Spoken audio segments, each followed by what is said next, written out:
কাহিনীর শুরু হয় গ্যারি কিং থেকে, যে তার অতীতের কাহিনী শোনাচ্ছে। সময় ছিল 1990, 22শে জুন। এটা তার স্কুলের লাস্ট দিন।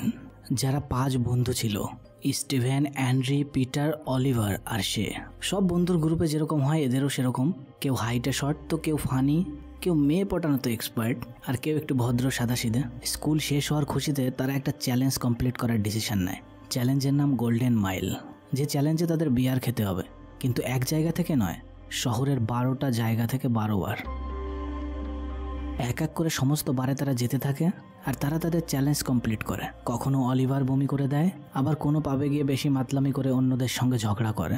তাদের নেশা এতটাই বেড়ে গেছিল যে তারা ডিসিশন নেয় আজ এই পর্যন্তই। তারা সবাই মিলে একটা পাহাড়ের উপরে গিয়ে বসে এবং সেখানে গিয়ে তারা দেখতে থাকে।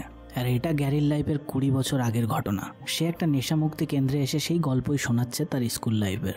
তখন তার মধ্যে থেকে একজন তার কাছে শোনে, তোমরা বাকি আরও 3টে বারে সেদিন না যাও, পরে কেন আর যাওনি? গ্যারি শুধু হাসতে থাকে কিন্তু কিছুই বলে না। পরের দিন আমরা দেখতে পাই গ্যারি আরও একবার সবার সঙ্গে কন্ট্যাক্ট করে আর বলে, আমরা স্কুল টাইমের সেই গোল্ডেন মাইল চ্যালেঞ্জ এখন কমপ্লিট করব। কিন্তু তার মধ্যে কয়েকটা বন্ধু তো জানিয়েই দেয়, এখন কোনোভাবে আমার দ্বারা আসা সম্ভব না বন্ধু। সবাই সবার লাইফে এখন ব্যস্ত হয়ে পড়েছে। তাছাড়া একটা এক্সকিউজ সবাই দিতে থাকে যে অলিভার তো তোর চ্যালেঞ্জে আসবেই না, কারণ অলিভার আর গ্যালরির অনেক আগেই একটা ঝগড়া হয়েছিল। গ্যালরি সবাইকে এটা বলেই রাজি করায় যে ভাই দেখ, তুই তো রাজি হয়ে যা, বাকি ওকে আনার দায়িত্ব আমার। আর গ্যালরি যখন অ্যান্ড্রির কাছে যায়, সে গিয়ে দেখে সে এখন একটা উকিল। তাতে কোনো অসুবিধা নেই, কিন্তু গ্যালরি যখন চ্যালেঞ্জের কথা বলে, অ্যান্ড্রি তাকে সরাসরি তার মুখের ওপর না বলে দেয়। গ্যালরি তাকে অনেক কিছু বোঝাতে থাকে কিন্তু সে কিছুতেই রাজি না। তখন গ্যালরি তাকে বলে, কিছুদিন আগেই আমার মা ক্যান্সারে মারা গেছে, আমার মানসিক অবস্থা সেরকম ভালো না। আর এটা বলে গ্যালরি সেখানে আর দাঁড়ায় না, সে চলে যায়। গ্যালরির মুখে ওই কথা শুনে অ্যান্ড্রির একটু দয়া হয় তার প্রতি। পরের দিন সকালে আমরা দেখতে পাই স্টিভেন, পিটার আর অলিভার একসঙ্গে একটা জায়গায় আসে, কিন্তু সেখানে আগে থেকেই অ্যান্ড্রি উপস্থিত ছিল। আর তখনই সেখানে গাড়ি নিয়ে আসে গ্যালরি। তারা সবাই একসঙ্গে সেই গাড়িতে চাপে আর তারা সবাই মিলে রওনা হয় সেই স্কুল টাইমের ছোট্ট শহরের দিকে। সেখানে গিয়ে তারা হোটেল নিয়ে কোনো রেস্ট ছাড়াই তারা বেরিয়ে পড়ে তাদের চ্যালেঞ্জের উদ্দেশ্যে। আর যখন তারা প্রথমবারে যায়, অবাক তো গ্যালরি তখন হয়, বারটেন্ডার তাকে চিনতেই পারে না। বাকি সবাই তাদের দিকে এমনভাবে তাকাতে থাকে যেন মনে হচ্ছে তারা এখানে মদ না দুধ চাইতে এসছে। যাই হোক, গ্যালরি তখন তাকে বলে বিয়ারের 5টা গ্লাস দিতে, কিন্তু অ্যান্ড্রি জানায় আমি বিয়ার না, অনলি ওয়াটার ড্রিঙ্ক করব, কারণ লাস্ট কবে আমি ড্রিঙ্ক করেছি সেটা আমার মনেও পড়ে না, আর আমি চাই না এখন আমার হালাত খারাপ করতে। গ্যালরি একটু নাখুশ হলেও সেখান থেকে তারা কমপ্লিট করে তারা নেক্সট বারের দিকে পৌঁছায়। আর অবাক তো তারা তখন হয় সেখানে ঢোকার সাথে সাথে, কারণ প্রথমবার আর এইবারের ডিজাইনের মধ্যে কোনো চেঞ্জই নেই, একদম সেম টু সেম। আর এখানকারও বারটেন্ডার তাদেরকে চিনতে পারে না, কিন্তু তাতে তাদের কোনো কিছু যায় আসে না। তাদের টার্গেট চ্যালেঞ্জ কমপ্লিট করা, তাই তারা তাদের অর্ডার দেয় এবং একটা টেবিলে বসে। বিয়ার খাওয়ার সময় অলিভারের কাছে তার বোনের কল আসে আর সে বলে আমিও একটা দরকারে এই শহরেই আছি। তাই সে তখন ফোন রাখে এবং তার কিছুক্ষণের মধ্যেই তাদের কাছে এসে পৌঁছায় অলিভারের বোন। সব বন্ধুরা তাকে অবাক হয়ে দেখতে থাকে এবং ভাবতে থাকে এ আজও ঠিক তেমনটাই সুন্দর যেমন আমরা স্কুল টাইমে একে দেখতাম। অলিভারের বোন মানে স্যাম তাদের সঙ্গে কিছুক্ষণ কথা বলে সে জানায় আমি একটু ওয়াশরুম থেকে আসছি। গ্যালরি মনে মনে হাসতে থাকে এবং সে ভাবে হয়তো স্যাম তাকে ইশারা করছে, কিন্তু গ্যালরি তার পেছন পেছন বাথরুমে ঢুকে একটা চড় খেয়ে চলে আসে। এরপর তারা পৌঁছায় 3 নম্বর বারে। গ্যারি সেখানে ঢুকে বাসিল নামে একটা বয়স্ক লোককে দেখতে পায়, যে তাদের স্কুল টাইমে স্পেসশিপ, এলিয়েন এসব নিয়ে কথা বলতো, কিন্তু সে তো এখন গ্যারিকে চেনেই না, তাই সে তার কথা এগোতে পারে না। যাই হোক, তারা তাদের চ্যালেঞ্জের দিকে ফোকাস করে। আর যখন তারা বিয়ারের অর্ডার দেয়, বারটেন্ডার বলে এই ফটোয় যারা আছে তারা তোমরাই, আর তোমরা লাস্ট টাইমে যা করেছিলে তার জন্য সেই সময় থেকেই ব্যান। এই কথা শুনে সবাই সেখান থেকে বাইরে যেতে থাকে, কিন্তু গ্যারি একটা টেবিলে আধো খাওয়া বিয়ারের 3টে গ্লাস দেখতে পায়। লুকিয়ে লুকিয়ে সে সেগুলো সেখান থেকে সাবার করেই বেরোয়। এরপর তারা পৌঁছায় 4 নম্বর বারে। সেখানে সেন নামে একটা লোককে দেখতে পায় যাকে সবাই চেনে, কারণ স্কুল লাইফে এ তাদের সিনিয়র ছিল, আর বড় হওয়ার কারণে এদেরকে সেন মাঝে সাঝেই টর্চার করত। কিন্তু সেন তো তাদের চেনেই না, এটা কিভাবে সম্ভব? গ্যারি বলে ওর কথা ছাড় না, এখান থেকে বিয়ার ফিনিশ করে আমরা নেক্সট রাউন্ডে যাব। এটা শুনে সবাই গ্যারির উপর চেঁচাতে থাকে। সব জায়গা থেকে গ্যারির পেটে একটু বিয়ার বেশিই পড়ছে, তাই তার একটু সেখান থেকে বাথরুমে যেতে হয়, কিন্তু মোবাইলটা তখনও তার ছিল সেই টেবিলে। আর ঠিক তখনই তার মোবাইলে কল আসে তার মায়ের, আর ফোনটা ধরে অ্যান্ড্রি। কিন্তু গ্যারির মা তো মারা গেছিল ক্যান্সারে, এরকমটাই গ্যারি অ্যান্ড্রিকে বলেছিল। আর ওদিকে ওয়াশরুমে গ্যারি একটা ছেলের সঙ্গে কিছু কথা বলতে যায়, কিন্তু ছেলেটা তাকে এমনভাবে ইগনোর করছিল তাতে গ্যারির রাগ হয়ে যায়। তার উপর মাথায় চড়া নেশা, গ্যারির সেটা ইগোতে লেগে যায় এবং সে ছোটোখাটো একটা ধাক্কা দেয়, কিন্তু ছেলেটা সঙ্গে সঙ্গে গ্যারির ওপরে হাত তুলতে শুরু করে। এরপর দুজনের মধ্যে মারামারি শুরু হয়, কিন্তু গ্যারি তাকে উঁচু করে এমনভাবে মারে যে তার মাথাটা গিয়ে লাগে পাথরে। গ্যারি দেখে তার মাথা শরীর থেকে আলাদা হয়ে গেছে, কিন্তু কোনো রক্ত নেই সেখানে, নীল রঙের কোনো একটা কেমিক্যাল সেখান থেকে বের হচ্ছে। গ্যারি দেখে এটা তো একটা রোবট। এদিকে অ্যান্ড্রিও রেগে লাল, তাকে মিথ্যে কথা বলে সে এই চ্যালেঞ্জে জয়েন করিয়েছে, কিন্তু আর কিছু বলতো এদের ঝগড়ার মাঝে ওই রোবটের মাথা ছাড়া বডিটাই উঠে দাঁড়ায়।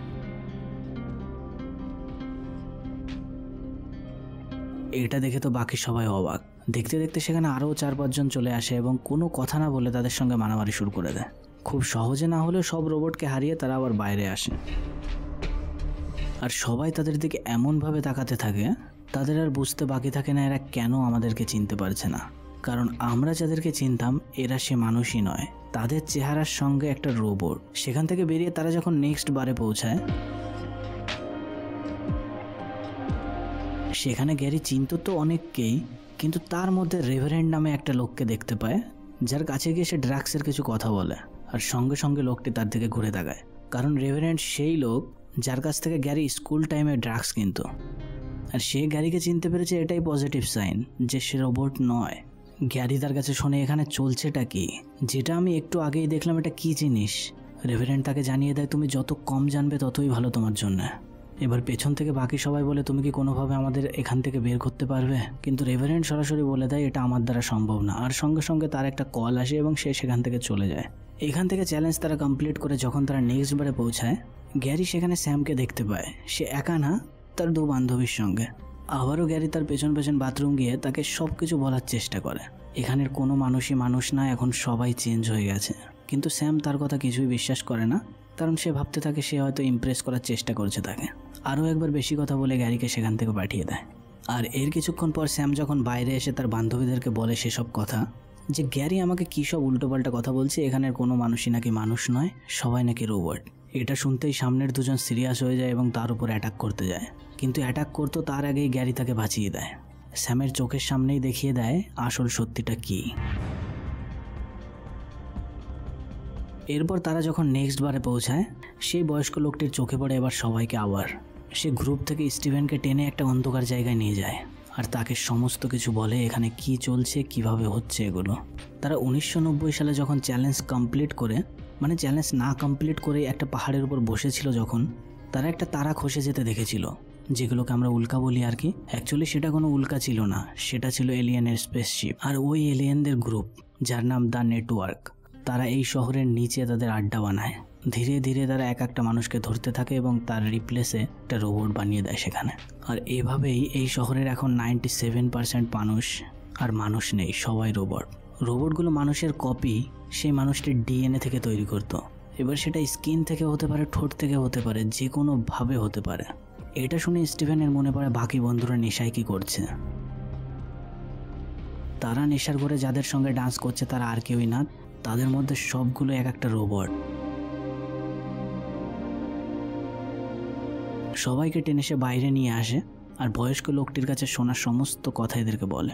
স্টিভেন বলে যত তাড়াতাড়ি আর যেভাবে সম্ভব এখান থেকে আমাদের বেরোনো উচিত, কিন্তু গ্যারি বলে সেটা কোনোভাবে সম্ভব না, কারণ আমরা 1990-এও এই চ্যালেঞ্জ কমপ্লিট করিনি আর এখনও এভাবে যাওয়া আমাদের ঠিক হবে না। ছিল সবাই নেশার মধ্যে, তাদের ব্রেন ঠিকঠাকভাবে কাজ করছিল না। আর গ্যারির এই কথা শুনে তারাও হ্যাঁতে হ্যাঁ মিলিয়ে দেয়। তারা যখন নেক্সট বারে পৌঁছায়, সেখানে গিয়ে দেখে তাদের প্রফেসর বসে, আর শুধু বসে না, তাদের জন্য বিয়ারের গ্লাস নিয়ে বসে আছে। প্রফেসর তাদেরকে বোঝাতে থাকে তোমাদের দ্য নেটওয়ার্কে মিশে যাওয়া উচিত, মানে রোবটের গ্রুপে।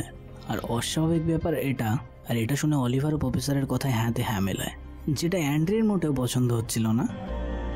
অ্যান্ড্রি কিছু একটা সন্দেহ করে আর পাশে থাকা একটা বোতল দিয়ে তার মাথায় এত জোরে মারে যে তার মাথা ফেটে যায়। কিন্তু এটা তো অলিভার না।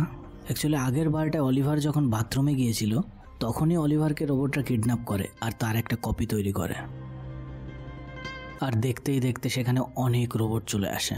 এরাও ছিল নেশা, এদের কে থামাবে? সামনে যে কটাকে পায় সবার মাথা ধরে ধরে ফাটাতে থাকে।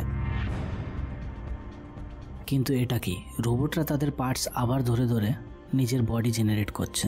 এভাবে আমরা সবাই বাঁচতে পারবো না। তো গ্যারি সুযোগ বুঝে আগে স্যামকে সেখান থেকে সরিয়ে নিয়ে আসে আর বাইরে একটা গাড়িতে বসিয়ে তাকে সেখান থেকে যেতে বলে। আর গ্যারি আবার পৌঁছায় তার বন্ধুদের কাছে। এরা আগেই প্ল্যান করেছিল যখন গ্যারি পালিয়ে যায় সেখান থেকে, ওরাও পালিয়ে একটা জায়গায় চলে আসে যেটা গ্যারি জানতো। এবার তারা সবাই এক জায়গায় হয়ে প্ল্যান করে একটা জঙ্গলের রাস্তা নায়ের পালানোর জন্য। সেখান দিয়ে যাওয়ার সময় তারা দেখতে পায় শেনকে। শেন স্টিফেনকে সরি বলতে থাকে, কিন্তু কেন? ছোট্টবেলায় স্কুলের সেই সময়ের হারকাতের জন্য। কিন্তু নেশায় মগ্ন হয় স্টিফেন তার কথা না শুনে তার উপরে উঠেই তাকে মারতে থাকে, কিন্তু মারতে মারতে তার মাথা ফেটে যায়। আর দেখতেই দেখতে সেখানে আরও অনেক রোবট চলে আসে। পুরো জঙ্গলে রোবটের দল তাদেরকে ঘিরে ফেলে। আর কয়েকটা রোবট স্টিফেনকে ধরে তার ফেসে সমস্ত ডেটা ট্রান্সফার করতে থাকে এবং তার একটা কপি বানিয়ে ফেলে।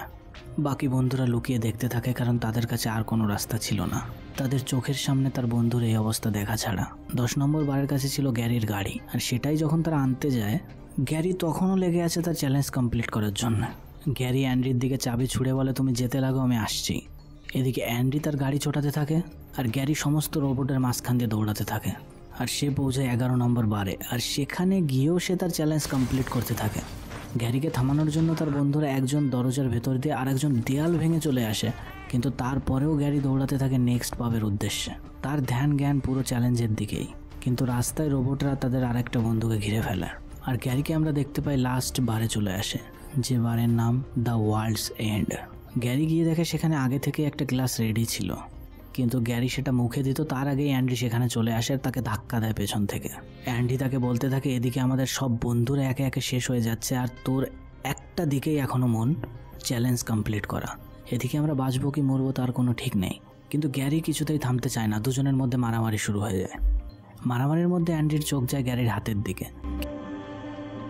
কিছু একটা বাধা সে দেখতে পাচ্ছে। তখন গ্যারি জানায়, আমরা যেদিন থেকে গোল্ডেন মাইল চ্যালেঞ্জ নিয়েছিলাম আর সেটা আমি কমপ্লিট না করে ঘরে ফিরেছিলাম, তারপর থেকে আমার লাইফে হতাশা ছাড়া আর কিচ্ছু নেই। তারপর থেকে আমি লাইফে ভালো বলে কিছুই দেখিনি। আমার জীবনে আছে তো শুধু হতাশা, আর কিছুই না। গ্যারির কথা শুনে বোঝা যায়, আর এই চ্যালেঞ্জ সে যদি কমপ্লিট করতে পারে তার লাইফে হতাশা নিরাশা বলে আর কিছুই থাকবে না। এটা বলে সে যখনই তার লাস্ট বিয়ারের গ্লাসটা ভরতে থাকে, ওই বারের পুরো জায়গাটাই আন্ডারগ্রাউন্ডে যেতে থাকে। তারা দেখে এটা আর কোনো জায়গা না, সেই রোবটদের মানে দ্য নেটওয়ার্কের হেডকোয়ার্টার। সেখান থেকে অ্যান্ড্রি আর গ্যারি জানতে পারে এই রোবটদের একটাই উদ্দেশ্য, যে মানুষদের এতটা ইন্টেলিজেন্ট বানাও যে ওরা বিশ্ব ব্রহ্মাণ্ডের আরও এলিয়েনদের সঙ্গে কন্ট্যাক্ট করতে পারে।